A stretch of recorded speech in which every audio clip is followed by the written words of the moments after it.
a free day. It's celebrated on the 3rd of July every year in order to encourage people to rethink how they're using plastic and the effects of it. So the biggest garbage patch in our oceans, the Great Pacific Garbage Patch, located halfway between California, is where it's estimated that 1.15 to 2.41 million tons of plastic enter the ocean every year. So Hayley McLellan is an environmental campaigner for Two Oceans Aquarium in Cape Town, and she joins us this evening. Hayley, thank you very much for your time tonight. I mean, just looking at those statistics, I mean, talk to us about what clearly seems to be a pollution crisis plaguing our oceans. Yes, so the exciting thing to acknowledge is that we're finally acknowledging what the situation is, and the conversation has become global. It's not just a few activists or concerned environmentalists talking about this anymore. So yes, there is a big plastic crisis out there, and we're working to clean it up actually, and there are many groups that are building around the world globally. It's a big conversation which is on everybody's lips. Do we understand how dire the situation is? Talk to us a bit about how all of this has an effect, for example, on marine life.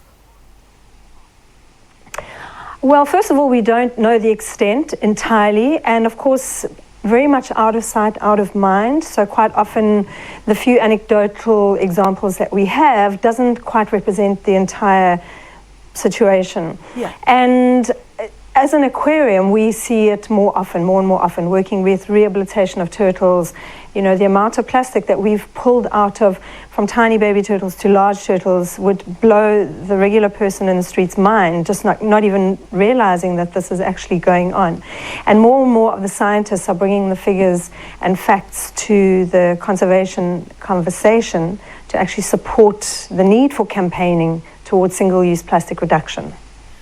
Hayley, I'm trying to understand, what the extent of this is. If we're going to talk to the viewer and kind of understand, give us some examples of how dire the situation is. I know there aren't any official, data out there to look at this particular problem, but what have you found?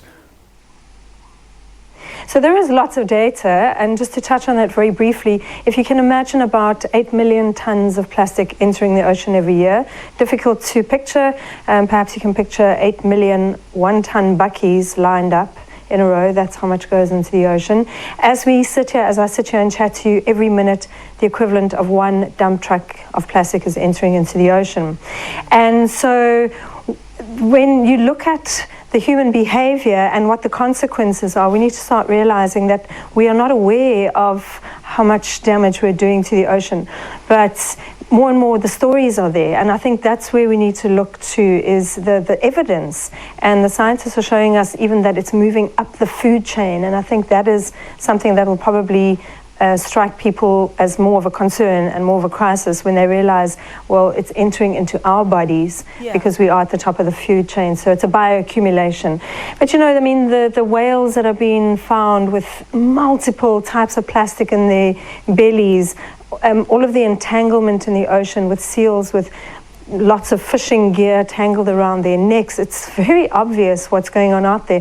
And bless his heart to David Attenborough for actually bringing us the Blue Planet, because he's very much a respected icon, and he has delved deep into this issue, and he's given us the true facts, and the motivation and the empathy to change our ways and be doing something as individuals, as corporations, as governments. It really is up to everybody. We can't be pointing fingers at any one entity. It's every single one of us. We're all consumers. I'm as much a consumer as the next person, perhaps a little bit more aware and taking certain actions. But it's an exciting time. I don't see it as a dreary moment in time. It is very devastating, but out of this crisis also springs innovation, and I think that's what we need to hold on to. I'm just quite disturbed because I'm looking at some of the visuals on our screen at the moment, and I'm looking at the plastic that is being pulled out of some of, the turtles as well as some of the whales. It's really, truly shocking. But I mean, this goes, beyond, of course, preserving, a beautiful, habitable world for future generations, or else it will simply not exist if this issue is not dealt with urgency.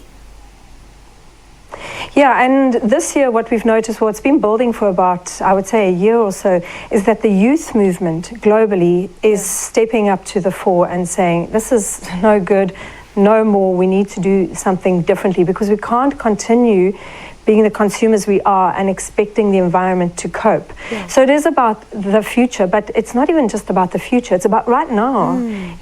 I want to live in a very healthy, wholesome environment now, not provided for the future generations. Yeah. And the youth are really going to drive this in a big way. I'd like to mention a comment that was made by one of my colleagues' teenage daughters. She turned to him and she said, "Dad, you are going to die of old age. I am going to die of climate change." Wow. And that for me was profound, very profound. Yeah. So young people seem to be taking charge as well.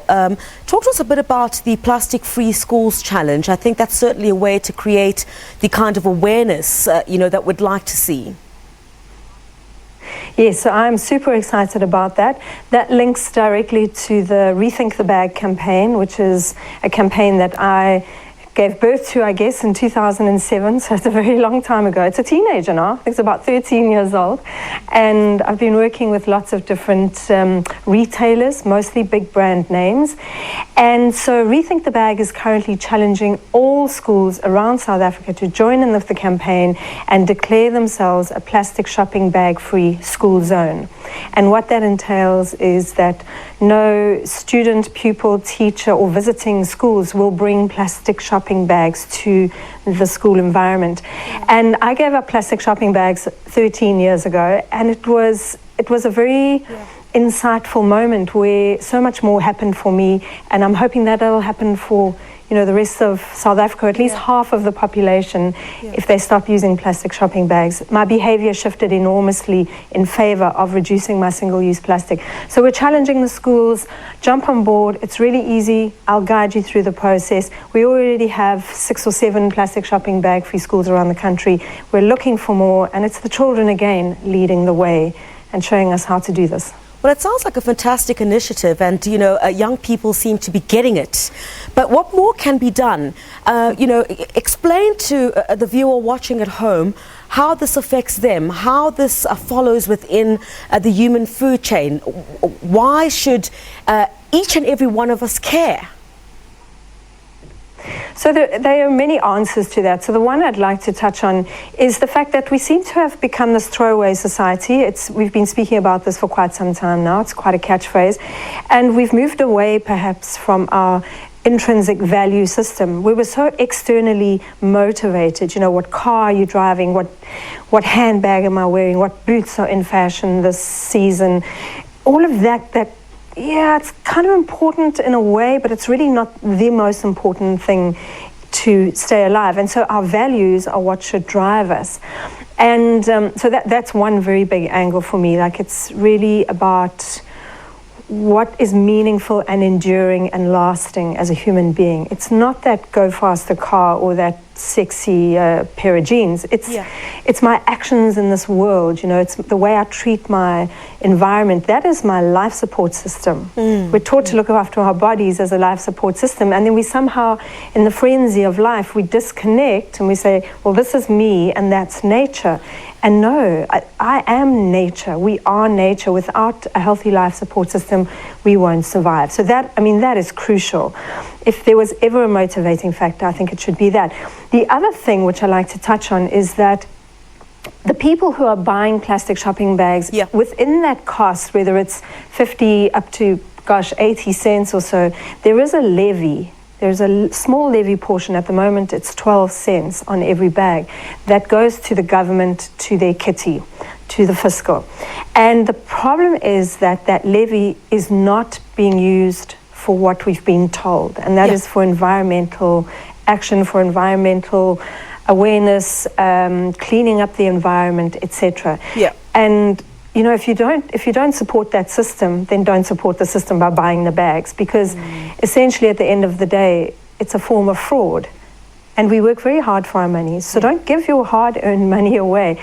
Rather, use your reusable bag, take it to the store every time you go shopping. Find ways to remind yourself to remember the bag and not, oh gosh, I left it in the car or I forgot it at home.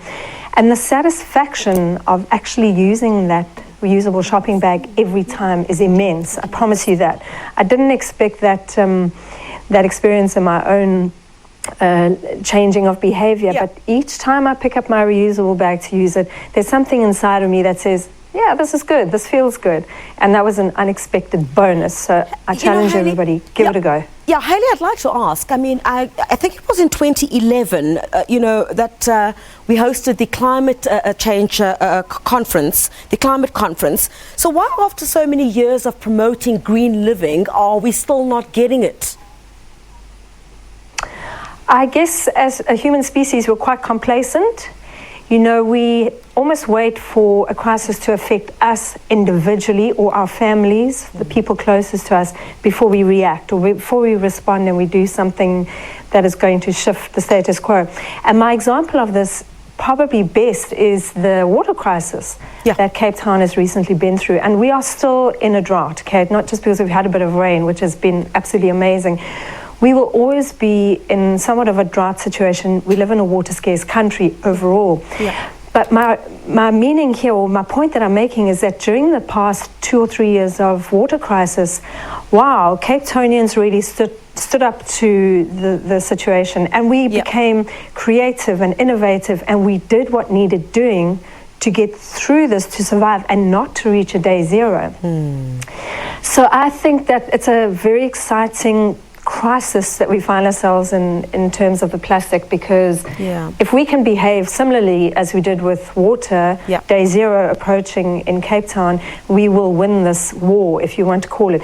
But it really is often when it is this close to affecting us that we suddenly think, oh my gosh, better do something about this. And also as Cape Townians, we've saved the most water that we ever have in all of time for this relative population. And what I love about Plastic Free July, yes, today is International Plastic Bag Free Day. I feel like it's a second birthday for me.